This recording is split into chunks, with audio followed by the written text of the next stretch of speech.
Hello, എന്തെല്ലാം വിശേഷം? എല്ലാവർക്കും സുഖമാണെന്ന് വിശ്വസിക്കുന്നു. അപ്പോൾ ഇന്ന് നമ്മളെ നോമ്പ് 7 ആയിട്ടുണ്ട്. അങ്ങനെ 7ാമത്തെ നോമ്പും പൂർത്തിയായി. അപ്പോൾ ഇന്നത്തെ റെസിപ്പീസ് എന്തൊക്കെയാണെന്ന് വെച്ചിട്ടുണ്ടെങ്കിൽ ഞാനിതാ ഫസ്റ്റ് തന്നെ ഫിഷ് കറി വെക്കാൻ പോവാണ്. അപ്പോൾ ഇന്ന് നോമ്പ് തുറക്കാൻ ഫിഷ് കറി ഉണ്ട് കേട്ടോ. നോമ്പ് തുടങ്ങിയതിന് ശേഷം മീൻ വാങ്ങിയിട്ടില്ല. അപ്പോൾ ഇന്ന് മീൻ കറി ഉണ്ട്. അപ്പം മീൻകറി നോർമൽ എല്ലാവരും വെക്കുന്ന പോലെ തന്നെ ആയിരിക്കും. ഇതിന് മുമ്പ് ഞാൻ മീൻകറീൻ്റെ റെസിപ്പീസ് ഇട്ടിട്ടുണ്ട്. ഞാനപ്പോൾ കുറച്ച് വെളിച്ചെണ്ണ ഒഴിച്ച് കൊടുത്തിട്ട് അതിലേക്ക് കുറച്ച് ഉലുവ ഇട്ട് കൊടുക്കുന്നുണ്ട്, കുറച്ച് കറിവേപ്പില ഇട്ട് കൊടുത്തിട്ടുണ്ട്. എന്നിട്ട് ഇതിലേക്ക് കുറച്ച് ചെറിയുള്ളി കുറച്ച് അധികം കട്ട് ചെയ്തിട്ട് ഇട്ട് കൊടുക്കുന്നുണ്ട്. പിന്നെ ഇഞ്ചി വെളുത്തുള്ളി പേസ്റ്റ് ഇട്ട് കൊടുക്കുന്നുണ്ട്, തക്കാളി പച്ചമുളക്. നോർമൽ എല്ലാവരും എങ്ങനെയായിരിക്കും വെക്കുക, ചിലവർ ചിലപ്പം ചെറിയുള്ളി ഇട്ട് കൊടുക്കില്ലായിരിക്കും, ചിലവർ ഇഞ്ചി വെളുത്തുള്ളി പേസ്റ്റ് ഇട്ട് കൊടുക്കില്ലായിരിക്കും. അങ്ങനെ ചെറിയ ചെറിയ ഡിഫറൻസേ ഉണ്ടാവുള്ളൂ, അല്ലാതെ സെയിം തന്നെയായിരിക്കും. ഈ ചെറിയ ചെറിയ ഡിഫറൻസിൽ ടേസ്റ്റിലും വ്യത്യാസം വരും. അപ്പോൾ ഞാൻ ഈ മീൻകറി എന്തിനാണ് ഫസ്റ്റ് തന്നെ വെച്ച് വെക്കുന്നതെന്ന് വെച്ചിട്ടുണ്ടെങ്കിൽ, ഇതിപ്പോൾ ആദ്യം വെച്ച് വെച്ചാൽ മീനിലേക്ക് ആ ഉപ്പും പുളിയൊക്കെ ഇറങ്ങി ചെന്നിട്ട് നോമ്പ് തുറക്കാനാകുമ്പോഴത്തേക്കും ആ ഒരു ടേസ്റ്റ് മീനിൻ്റെ ഉള്ളിലേക്ക് എത്തുള്ളൂ. അപ്പോഴും നല്ല അടിപൊളി മീൻകറി ആവുള്ളൂ കേട്ടോ. അപ്പോൾ ആദ്യം തന്നെ അതങ്ങ് വെച്ച് വെക്കാൻ വിചാരിച്ച്. അപ്പോൾ ഇന്ന് എനിക്ക് നോമ്പ് തുറക്കാൻ 2 ഗസ്റ്റും കൂടി ഉണ്ട്. ഷിംഖാൻ്റെ ഫാമിലിയിൽ നിന്ന് 2 ആളും കൂടി വരുന്നുണ്ട് നോമ്പ് തുറക്കാനായിട്ട്.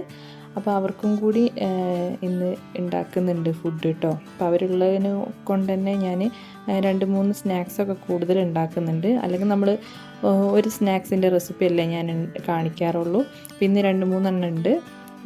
അപ്പം നമ്മൾ മാത്രമാകുമ്പോൾ ഒരെണ്ണം ഉണ്ടാക്കിയാൽ തന്നെ തീരൂല. കാരണം ഞാനും ഷെമിക്കും മാത്രമാണ് കഴിക്കുക. കുട്ടികളൊക്കെ ഒരു കഷ്ണമൊക്കെ കഴിച്ചാലേ ഉള്ളൂ, ചിലപ്പോൾ അതിൽ കൂടുതലൊന്നും അവർ കഴിക്കില്ല. അപ്പം ഞാൻ കുറച്ചല്ലേ ഉണ്ടാക്കാറുള്ളൂ. അപ്പോൾ ഇന്ന് ഓലുള്ളതുകൊണ്ട് തന്നെ ഞാൻ കുറച്ച് അധികം ഉണ്ടാക്കുന്നുണ്ട് കേട്ടോ. അപ്പോൾ ഞാൻ മീൻകറി അവിടെ ഇങ്ങനെ പകുതിയാക്കി വെച്ചിട്ടുണ്ട്. പിന്നെ സ്നാക്സിന് വേണ്ടിയിട്ടുള്ള ഉള്ളിയും പച്ചമുളകും കറിവേപ്പിലയൊക്കെ ഒന്ന് ചോപ്പ് ചെയ്തെടുക്കുന്നുണ്ട്. തക്കാളിയൊക്കെ നല്ലോണം മീനിൽ ഇങ്ങനെ ഉടഞ്ഞ് വന്നിട്ടുണ്ട്. ആ സമയത്ത് നമ്മൾ എന്താക്കുന്നുണ്ട്, മസാലപ്പൊടികളൊക്കെ ഇട്ട് കൊടുക്കുന്നുണ്ട്. നോർമൽ മല്ലിപ്പൊടി, മുളക് പൊടി, മഞ്ഞൾപ്പൊടി, ഉപ്പ്, ഇതൊക്കെ തന്നെയാണ് ഞാൻ ഇതിലിട്ട് കൊടുക്കുന്നത് കേട്ടോ. അപ്പോൾ ഇത് അതിൻ്റെ പച്ചമണം മാറി വരുന്നേരം ഒന്ന് വഴറ്റിയെടുക്കുക. അത് പിന്നെ എപ്പോഴും പറയേണ്ട ആവശ്യമില്ലല്ലോ. ഇതിപ്പോൾ കേട്ട് എല്ലാവർക്കും ശീലമായിട്ടുണ്ടാകും. ഈ പച്ചമണം മാറി വരുന്നേരം വഴറ്റിയെടുക്കുക. ഉപ്പ്, മുളക്, മല്ലിപ്പൊടി, മുളക് പൊടി, ഇതൊക്കെ തന്നെ എല്ലാത്തിലും ഇതേ പ്രോസസ്സ് തന്നെയാണ് പോകുന്നത്. അപ്പോൾ ഇതാ ഞാൻ മീൻകറിയിലേക്ക് കുറച്ച് പുളിയും കൂടിയും പിഴിഞ്ഞൊഴിക്കുന്നുണ്ട്. അപ്പം അത്യാവശ്യം നല്ല പുളിപ്പൊക്കെ ഇവിടെ ആവശ്യമാണ്. അപ്പോൾ അതുകൊണ്ട് തന്നെ കുറച്ച് അധികം തന്നെ ഞാൻ ഒഴിച്ചു കൊടുക്കുന്നുണ്ട്. പിന്നെ അയിലയാണ് ഇന്നത്തെ മീൻ എന്ന് പറയുന്നത്. അയിലിൻ്റെ തലയും ഒക്കെ ഞാൻ ഇട്ട് കൊടുക്കുന്നുണ്ട്. പിന്നെ ഇങ്ങനെ വര ഇട്ട് കൊടുത്തിട്ടുണ്ട് കേട്ടോ. എന്ന് വെച്ചിട്ടുണ്ടെങ്കിൽ പെട്ടെന്ന് അതിലേക്ക് ഉപ്പും പുളിയൊക്കെ ഇങ്ങനെ ഇറങ്ങി ചെല്ലാൻ വേണ്ടിയിട്ട് ഞാൻ ഇങ്ങനെ വരഞ്ഞു കൊടുത്തിട്ടാണ് ഇട്ട് കൊടുക്കുന്നത്. എത്ര നല്ല നല്ല മീനുണ്ടെങ്കിലും അയിലയും മത്തിയൊക്കെ കറി വെച്ചാൽ അതൊരു വേറെ ടേസ്റ്റ് തന്നെയാണ് കേട്ടോ. വലിയ വലിയ മീനുകൾ വാങ്ങിയാലും. അപ്പോൾ ഞാൻ അയിലേക്ക് ഇട്ട് കൊടുത്തിട്ടുണ്ട്. ഇനി ഇതിവിടെ കിടന്നിട്ട് കുക്കായി വരട്ടെ.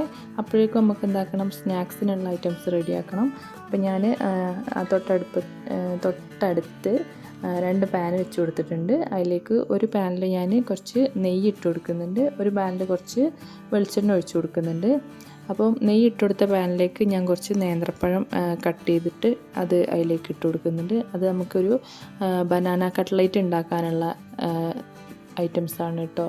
അപ്പോൾ ഞാൻ അതിന് വേണ്ടിയിട്ട് അവിടെ നേന്ത്രപ്പഴം നെയ്യിലൊന്ന് വാട്ടിയെടുക്കുന്നുണ്ട്. ഇനി നമ്മൾ വെളിച്ചെണ്ണ ഒഴിച്ച പാനിലേക്ക് ഞാൻ നേരത്തെ ചോപ്പ് ചെയ്ത് വെച്ചിട്ടുള്ള ഉള്ളി, പച്ചമുളക്, കറിവേപ്പില ഐറ്റംസ് അതിട്ട് കൊടുക്കുന്നുണ്ട്. ഇത് നമുക്ക് സമൂസക്കും വേണം, പിന്നെ ഞാനിന്ന് മോമോസ് ഉണ്ടാക്കുന്നുണ്ട്, മോമോസിനും വേണം. അപ്പോൾ അതിന് രണ്ടിനും കൂടിയുള്ള ഉള്ളിയും പച്ചമുളകും ഒക്കെയാണ്. അപ്പോൾ ഇത് രണ്ടും നല്ലോണം വഴറ്റിയെടുക്കുക. ബനാന നല്ലോണം കുക്കായിട്ട് ഉടഞ്ഞ് വരണം, ഉള്ളി നല്ലോണം വഴറ്റി വരണം. അപ്പോൾ അത് രണ്ടും ഞാൻ ചെയ്തെടുക്കുന്നുണ്ട്. ഇത് സെപ്പറേറ്റ് കാണിക്കാൻ സമയമില്ലാത്തതുകൊണ്ടാണ് രണ്ടും ഇങ്ങനെ വെച്ചിട്ട് ചെയ്യുന്നത്. കൺഫ്യൂഷൻ ആവണ്ട, ഇതിൽ ഞാൻ കറക്റ്റായിട്ട് പറഞ്ഞു തരുന്നുണ്ട് എന്തൊക്കെയാണ് എങ്ങനെയാണ് എന്നുള്ളതൊക്കെ. അപ്പോൾ ഞാൻ ഉള്ളി പെട്ടെന്ന് വാടി വരാൻ വേണ്ടിയിട്ട് അതിലേക്ക് കുറച്ച് ഉപ്പിട്ട് കൊടുത്തിട്ടുണ്ട്.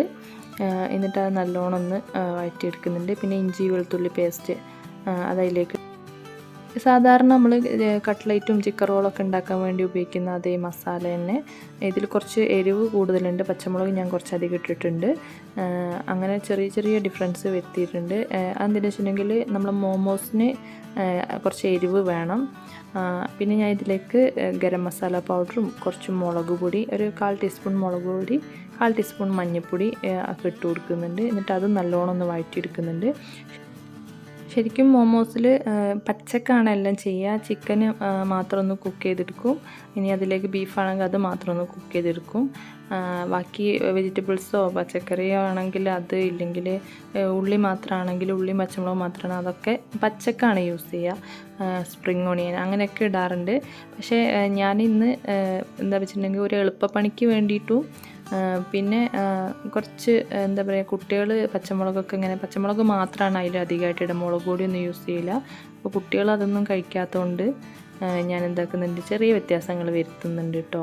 അപ്പോൾ നിങ്ങൾക്ക് അതൊന്നും പ്രശ്നമില്ല എന്നുള്ളവരാണെങ്കിൽ നമ്മൾ ഉള്ളിയും പച്ചമുളകും എന്താ പറയുക കുറച്ച് സ്പ്രിങ് ഓണിയനൊക്കെ ഇട്ട് ചിക്കനോ ബീഫോ എന്താ യൂസ് ചെയ്യുന്നത് വെച്ചാൽ അതിട്ടിട്ട് അത് മാത്രം വേവിച്ചെടുത്തിട്ട് ബാക്കിയൊക്കെ പച്ചക്ക് കുറച്ച് പച്ചമുളക് അധികം ഇട്ടിട്ട് അതിൻ്റെ എരിവ് മാത്രം ഉണ്ടാവുക. വേണമെങ്കിൽ കുറച്ച് പെപ്പർ പൗഡർ ഇടും, ഉപ്പൊക്കെ ഇട്ടിട്ട് മിക്സ് ചെയ്തിട്ട് അതൊന്നെങ്കിലും അങ്ങനെ തന്നെ ഫില്ല് ചെയ്യുക, അല്ലെങ്കിൽ ഇതുപോലെ ഒന്ന് വഴറ്റിയിട്ട് ഫില്ല് ചെയ്യുക, അങ്ങനെയാണ് ചെയ്യുക. അപ്പോൾ ഞാനിതാ പഴം ഉടച്ചെടുത്തിട്ടുണ്ട്, അതിൻ്റെ ഇടയിൽ തേങ്ങയൊക്കെ ഇട്ട് കൊടുത്തിട്ട് അതൊന്ന് സെറ്റാക്കി മാറ്റി വെക്കുന്നുണ്ട് കേട്ടോ. പിന്നെ ഇതാ ഞാൻ ആ മസാല 2 പാത്രത്തിലേക്കായിട്ട് മാറ്റുന്നുണ്ട്. അപ്പോൾ ഒന്ന് ഞാൻ സമൂസക്ക് വേണ്ടിയിട്ടും ഒന്ന് മോമോസ് ഉണ്ടാക്കാൻ വേണ്ടി. അപ്പോൾ മോമോസ് ഞാൻ ചിക്കൻ വെച്ചിട്ടാണ് ഉണ്ടാക്കുന്നത്. അപ്പോൾ ആ മസാലയിലേക്ക് ഞാൻ ഇതാക്കി കുറച്ച് ചിക്കൻ ക്രഷ് ചെയ്തിട്ട് ഇട്ട് കൊടുക്കുന്നുണ്ട്. മറ്റേ മസാലയിലേക്ക് ഞാൻ സമൂസക്ക് വേണ്ടിയിട്ടുള്ള ബീഫ് ഇട്ട് കൊടുക്കുന്നുണ്ട് കേട്ടോ. ബീഫിൻ്റെ സമൂസയാണ് ഉണ്ടാക്കുന്നത്. അപ്പോൾ ആ മസാലയിൽ അതുണ്ടാക്കി സെറ്റാക്കി വെക്കുന്നുണ്ട്. അപ്പോൾ ആ നേരം കൊണ്ട് തന്നെ നമ്മളെ മീൻകറി ഏകദേശം റെഡിയായി വന്നിട്ടുണ്ട്. അപ്പോൾ ഇതിലേക്ക് കുറച്ച് വെളിച്ചെണ്ണ ഒഴിച്ച് കൊടുക്കണം, കുറച്ച് കറിവേപ്പിലയും കൂടി ഇട്ടിട്ടുണ്ടെങ്കിൽ അത് സെറ്റായി. അപ്പോൾ മീൻകറിയായി. ഇനി അതവിടെ മാറ്റി വയ്ക്കുക. എന്നിട്ട് ഞാൻ പെട്ടെന്ന് തന്നെ സമൂസ ഉണ്ടാക്കിയെടുക്കുന്നുണ്ട്. ഇപ്പോൾ സ്നാക്സൊക്കെ ഇങ്ങനെ പെട്ടെന്ന് ആക്കി വെച്ചിട്ടുണ്ടെങ്കിൽ അവസാന സമയത്ത് നമുക്ക് അതൊന്ന് ഫ്രൈ ചെയ്തെടുക്കേണ്ട പണിയേ ഉണ്ടാവുള്ളൂ. അപ്പോൾ ഞാനിതാ സമൂസ ഫില്ല് ചെയ്യുന്നതും മടക്കുന്നതും ഒന്നും കാണിച്ചു തരണ്ട വിചാരിക്കുന്നു. എല്ലാവർക്കും അറിയായിരിക്കും. അതിൻ്റെ മുമ്പത്തെ വീഡിയോയിൽ ഫസ്റ്റ് നോമ്പ് തുറൻ്റെ വീഡിയോയിൽ തന്നെ ഞാൻ സമൂസ ഉണ്ടാക്കുന്നത് കറക്റ്റ് കാണിച്ചു തന്നിട്ടുണ്ട്. അപ്പോൾ ഞാനിതാ ഇത് ഫുള്ളായിട്ട് ഇങ്ങനെ മടക്കിയെടുക്കുന്നുണ്ട് കേട്ടോ. പിന്നെ ഞാൻ മോമോസിനുള്ള മസാല അവിടെ സെറ്റാക്കി വെച്ചിട്ടുണ്ട്. ഇനി അതിൻ്റെ ആ ഒരു പുറത്തെ കോട്ടിങ് എന്ന് പറയുന്നത് ഇതുപോലെ മൈദ, കുറച്ച് ഉപ്പിട്ടിട്ട് കുറച്ച് ഓയിൽ ഒഴിച്ച് കൊടുത്തിട്ട് ഇളം ചൂടുവെള്ളത്തിൽ, അതായത് ചെറിയ ചൂടുള്ള വെള്ളത്തിൽ ഒന്ന് കുഴച്ച് മിക്സാക്കി എടുക്കുന്നുണ്ട്. ഇത് ഭയങ്കര ടൈറ്റ് ആവാനും പാടില്ല, എന്നാൽ ലൂസാവാനും പാടില്ല. അങ്ങനൊരു ഇത് മാവാണ് കേട്ടോ ഈ മോമോസിന് വേണ്ടത്. അപ്പോൾ ഞാൻ അതുപോലെ ഒന്ന് കുഴച്ചെടുക്കുന്നുണ്ട്. അപ്പോൾ ഇതിലേക്ക് വെള്ളം ഒഴിച്ച് കുഴയ്ക്കുമ്പോൾ ശ്രദ്ധിക്കുക, കുറച്ചായിട്ട് വെള്ളം ഒഴിച്ച് കൊടുക്കുക. ഒന്നാക്കും ഒഴിച്ചിട്ട് ലൂസായി പോകരുത്, അല്ല വല്ലാണ്ട് ടൈറ്റും ആവരുത്. ഏകദേശം ഇതുപോലെ ഇങ്ങനെ കുറച്ചായിട്ട് ഒഴിച്ചിട്ട് കുഴച്ചെടുക്കുക. എന്നിട്ട് ഞാനൊരു കുറച്ച് ഓയിൽ അതിലേക്ക് ആക്കിയിട്ട് ഒരു 10 മിനിറ്റ് അവിടെ മാറ്റി വെക്കുന്നുണ്ട് കേട്ടോ, ആ മാവൊന്ന് സോഫ്റ്റായി വരാൻ വേണ്ടിയിട്ട്. അപ്പോൾ ഞാനൊരു 10 മിനിറ്റ് അതവിടെ മാറ്റി വെക്കുന്നുണ്ട്. ആ സമയം കൊണ്ട് നമ്മളെ ബനാന കട്ട്ലേറ്റ് റെഡിയാക്കി എടുക്കുക. അപ്പോൾ ഞാൻ തേങ്ങയും ഒരു സ്പൂൺ പഞ്ചസാരയൊക്കെ ഇട്ടിട്ട് നമ്മളെ പഴം ഉടച്ച് സെറ്റാക്കി എടുത്തിട്ടുണ്ട്. ഇനി ഇത് ഇഷ്ടമുള്ള ഷേപ്പിൽ ആക്കിയെടുക്കാം. ഞാനിപ്പോൾ ഇത് കട്ട്ലൈറ്റിൻ്റെ ഒക്കെ തന്നെ ആ ഒരു ഷേപ്പിൽ തന്നെയാണ് ഉരുട്ടിയെടുക്കുന്നത്. ഇനി പുന്നക്കായ പോലെയോ അല്ലെങ്കിൽ ഇങ്ങനെ സ്ക്വയറായിട്ടോ എങ്ങനെയാണ് ഇഷ്ടമെന്ന് വെച്ചിട്ടുണ്ടെങ്കിൽ അങ്ങനെ ഉരുട്ടിയെടുക്കാം. അപ്പം ഞാനിത് കട്ട്ലൈറ്റ് പോലെ തന്നെ ചെയ്തെടുക്കുന്നത്. ഇതെനിക്കിവിടെ ആദ്യം താമസിച്ചിരുന്ന ഞങ്ങളൊരു നെയ്ബർ ലേലത്ത പറഞ്ഞതെന്നാണ് കേട്ടോ. അപ്പോൾ ആളാണ് എനിക്ക് ഫസ്റ്റ് ഇത് കാണിച്ചിരുന്നത്. അപ്പോൾ അങ്ങനെ ഞാൻ ചെയ്ത് നോക്കിയിട്ടുണ്ട്. അപ്പോൾ അടിപൊളിയാണ് സംഭവം. ഇനിയിപ്പോൾ ഞാൻ മോമോസിന് ഉള്ള ആ ഒരു മാവുണ്ടല്ലോ, ഞാൻ കുഞ്ഞു ബോളാക്കി എടുത്തിട്ട് ഇതുപോലെ പരത്തിയെടുക്കുന്നുണ്ട്.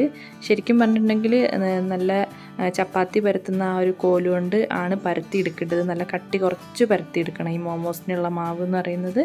അപ്പോൾ ഞാൻ അതിനുള്ള ഒരു സമയം ഇല്ലാത്തതിനെ കൊണ്ടും പിന്നെ നല്ല പണിയാണ് പരത്തിയെടുക്കണമെങ്കിൽ. അപ്പോൾ അതുകൊണ്ടും ഞാൻ എന്ത് ചെയ്ത് പ്രസ്സിൽ, നമ്മളെ പത്തിരി പ്രസ് ഉണ്ടല്ലോ, പ്രസ്സിൽ നല്ലോണം ഇങ്ങനെ കുഞ്ഞു ബോൾസ് എടുത്തിട്ട് നല്ലോണം ഇങ്ങനെ പ്രസ് ചെയ്തിട്ട് എടുത്തിട്ടുണ്ട്. അപ്പം നിങ്ങൾക്ക് പറ്റുമെങ്കിൽ നിങ്ങൾ എന്താക്കുക, നല്ലോണം തിന്നായിട്ട് പരത്തിയെടുക്കുക. നല്ല തിന്നായിട്ടാണ് ഇത് പരന്ന് വരേണ്ടത്. എന്നിട്ട് ഇതാ ഞാനിത് ഇങ്ങനെ കുറച്ച് മാവ് വെച്ചിട്ട് നമ്മളെ സാരിക്കൊക്കെ ഞെറി എടുക്കുന്ന പോലെ ഒരു സൈഡ് പിടിച്ച് ഇങ്ങനെ മെല്ലെ മെല്ലെ ഞെറി എടുത്തിട്ട് ഇങ്ങനെ ഒന്ന് കൂട്ടി പിടിച്ച് കൊടുക്കുന്നുണ്ട്. ഏകദേശം നമ്മളെ വെളുത്തുള്ളിയൊക്കെ പോലെ ഫുള്ളായിട്ട് ഇങ്ങനെ ചുളയുള്ള വെളുത്തുള്ളി ഉണ്ടാവുമല്ലോ, അതുപോലെ ആക്കിയെടുക്കുന്നുണ്ട്. അപ്പോൾ ഇത് സിമ്പിളാണ് കേട്ടോ. കുറച്ച് മാവ് ഇങ്ങനെ അകത്ത് വെച്ച് കൊടുക്കുക, മസാല ഫില്ലിങ്സ് അങ്ങനെ അകത്ത് വെച്ച് കൊടുക്കുക. എന്നിട്ട് ഇങ്ങനെ ഓരോ സൈഡ് പിടിച്ചിട്ട് ഇങ്ങനെ കറക്റ്റ് അത് കാണുന്നില്ല അല്ലേ, ഞാൻ ക്യാമറ വെച്ചതൊന്നും ശ്രദ്ധിച്ചിട്ടില്ല, തിരക്കിൽ പെട്ടെന്ന് അങ്ങനെ ചെയ്തു പോയി. അപ്പോൾ അതിങ്ങനെ ഞെറിയായിട്ട് ഇങ്ങനെ ഒന്ന് പിടിച്ചെടുത്താൽ മതി കേട്ടോ. അപ്പോൾ ഇതാണ് നമ്മളെ മോമോസ്. അത് ഞാൻ ഫുള്ളായിട്ട് ഇങ്ങനെ റെഡിയാക്കി എടുത്തിട്ടുണ്ട്. ഇനി ഇത് ആവിക്ക് വെച്ചിട്ട് വേവിച്ചെടുക്കണം. അപ്പോൾ അതിനായിട്ട് ഞാനൊരു അപ്പച്ചെമ്പ് എടുത്തിട്ടുണ്ട്. അതിൽ ഒട്ടിപ്പിടിക്കാതിരിക്കാൻ വേണ്ടിയിട്ട് ഞാനൊരു വാഴയില കിട്ടിയപ്പം അത് വെച്ച് കൊടുത്തിട്ടുണ്ട്. ഇനി ഒരു ടവലോ നിങ്ങളെ കയ്യിൽ കുറച്ച് ഓയിൽ സ്പ്രെഡ് ചെയ്ത് കൊടുത്താലും മതി.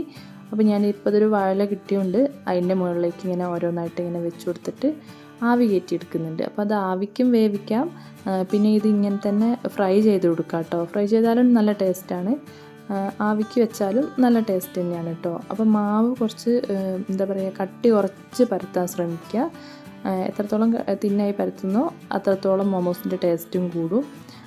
നല്ലോണം മസാലയൊക്കെ ഫില്ല് ചെയ്തിട്ട് അതുപോലെ കറക്റ്റായിട്ട് ചെയ്താൽ മതി. ഇനി ആ ഷേപ്പ് കിട്ടുന്നില്ലെങ്കിൽ വേറെ നിങ്ങൾക്ക് ഇഷ്ടമുള്ള ഏതെങ്കിലും ഒരു ഷേപ്പിൽ ചെയ്തെടുത്താൽ മതി. പിന്നെ ഞാനിതാ കട്ട്ലൈറ്റ്, നമ്മളെ ബനാന കട്ട്ലൈറ്റ് കോട്ട് ചെയ്തെടുക്കുന്നുണ്ട്.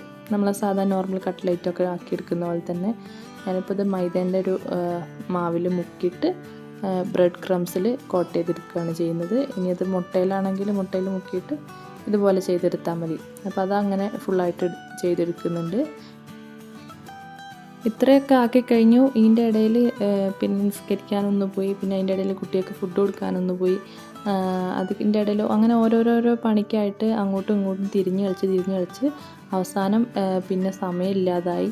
പിന്നെ എല്ലാം ചടപടാന്നായിരുന്നു കേട്ടോ. അപ്പോൾ ഞാനിതാ ചിക്കൻ കറി അതിൻ്റെ ഇടയിൽ ഒരടുപ്പത്ത് വെച്ച് കൊടുത്തു, സമൂസ ഫ്രൈ ചെയ്യാൻ വെച്ച് കൊടുത്തു. പിന്നെ സ്നാക്സ് അല്ലാതുള്ള കടികൾ എന്ന് പറയുന്നത് പൂരിയും ഓട്ടടയായിരുന്നു. അപ്പോൾ അത് ഒരു സൈഡിൽ ഉണ്ടാക്കുന്നുണ്ട്, ഓട്ടട ഉണ്ടാക്കുന്നുണ്ട്, പിന്നെ പൂരി ഉണ്ടാക്കുന്നുണ്ട്. അപ്പോൾ ഇതൊക്കെ റെസിപ്പീസ് ഒന്നും പറഞ്ഞു തരേണ്ട ആവശ്യമില്ല, ഇത് മുന്നേ ഞാൻ വീഡിയോസിൽ ചെയ്തിട്ടുമുണ്ട്, പിന്നെ ഇതെല്ലാവർക്കും അറിയായിരിക്കും.